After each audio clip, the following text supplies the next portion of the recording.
बिस्मिल्लाहिर रहमानिर रहीम नहमदुहु व नसल्ली अला रसूलिहिल करीम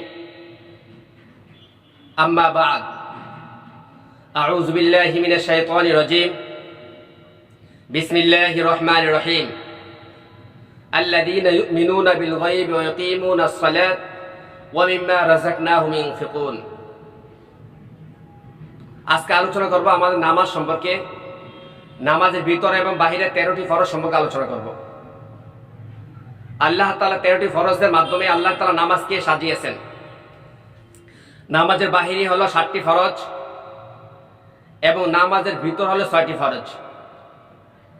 নামাজের বাহিরে 7টি ফরজ হলো শরীর পাক, কাপড় পাক, নামাজের জায়গা পাক, সতর ঢাকা, কিবলামুখী হয়ে নামাজ পড়া, ওয়াক্ত মতো নামাজ পড়া, নামাজের নিয়ত করা। এই 7টি বিষয় হলো নামাজের আগে ফরজ।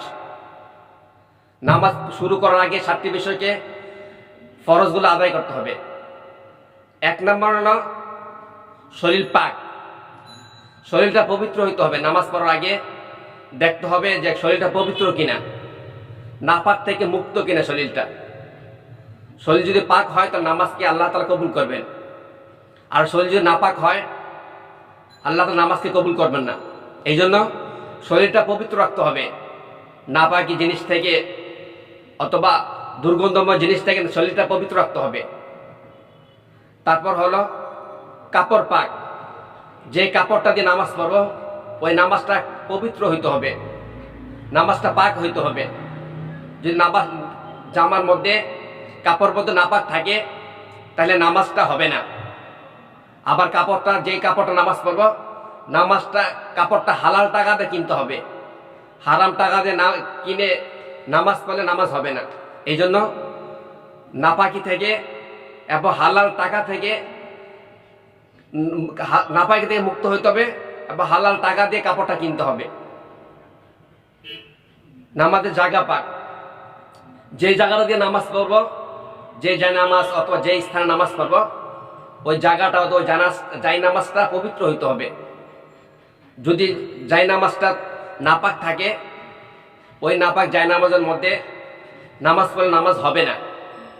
অথবা না জায়নামাজ পড়লাম না, মাটিতে পড়লাম অথবা কোনো স্থানে ফ্লোরে পড়লাম, যদি ওই ফ্লোরটা যদি নাপাক থাকে অথবা ওই স্থানটার মধ্যে যদি নাপাক থাকে নামাজ হবে না।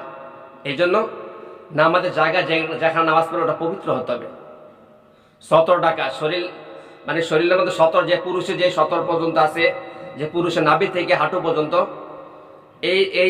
এই জায়গাটা আবৃত, মানে কাপড় দিয়ে ঢাকতে হবে। শরীরে ফরজ অঙ্গগুলো ঢাকতে হবে।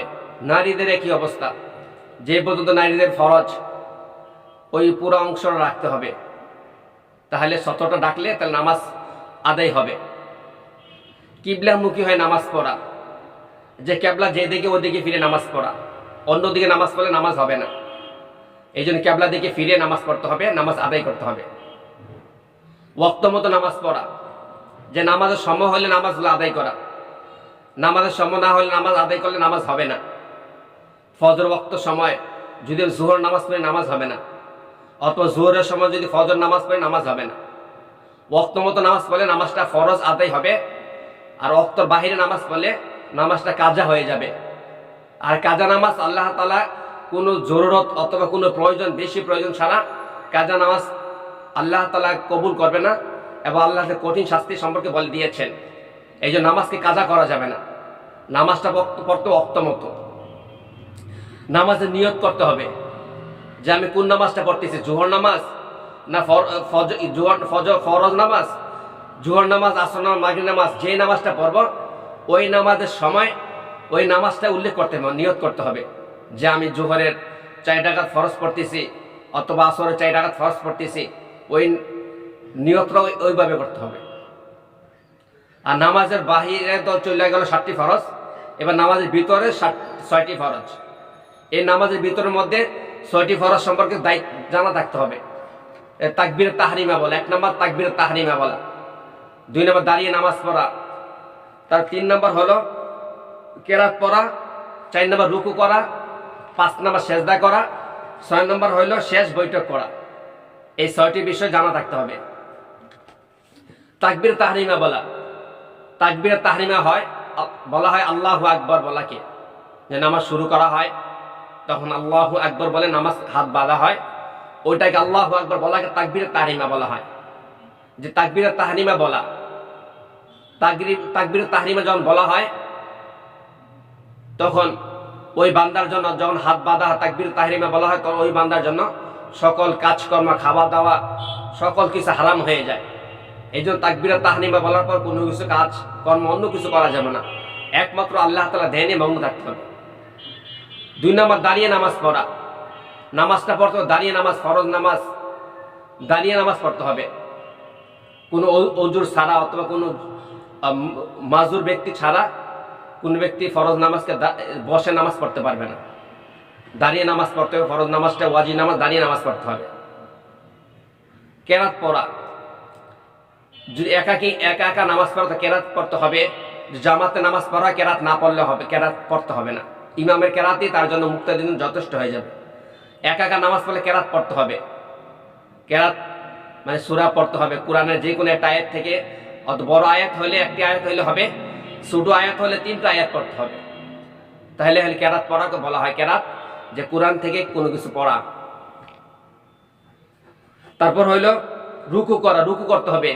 যে ব্যক্তি রুকু না করলে রুকু না করলে নামাজ যে ভিতরে যে ফরজ আদায় হবে না। রুকু করতে হবে পিঠ, রুকু করার সময় মাথা, পিঠ এবং নিতম্ব এক সমান থাকতে হবে। আর তারপর সিজদা করা। 5 নম্বর হলো সিজদা করা। সিজদা করতে হবে, নামাজের ভিতরে সিজদা করতে হবে। সেজদা না করলে নামাজ হবে না। যে সেজদা যদি কোনো ব্যক্তি সেজদা না করে তার জন্য নামাজ হবে না। সেজদা বলা হয় যে কপাল এবং নাককে মাটিতে রাখা। যখন সেজদা করা হবে কপাল এবং নাককে মাটিতে রাখতে হবে।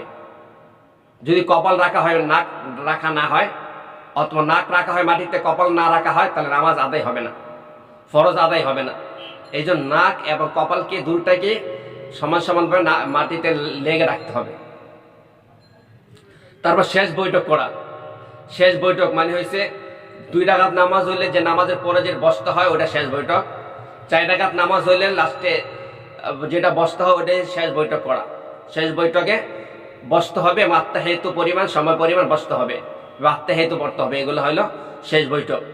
শেষ বৈঠক না পড়লে নামাজ আদায় হবে না, ফরজ আদায় হবে না। এই জন্য নামাজের ভিতরে বাইরে 13 ফরজ। এই 13 ফরজ সম্পর্কে অবশ্যই জানতে হবে। একটা নামাজি ব্যক্তির জন্য 13 ফরজ সম্পর্কে আইডিয়া থাকতে হবে। এক নামাজি ব্যক্তির জন্য এগুলো অত্যন্ত গুরুত্বপূর্ণ একটা বিষয়।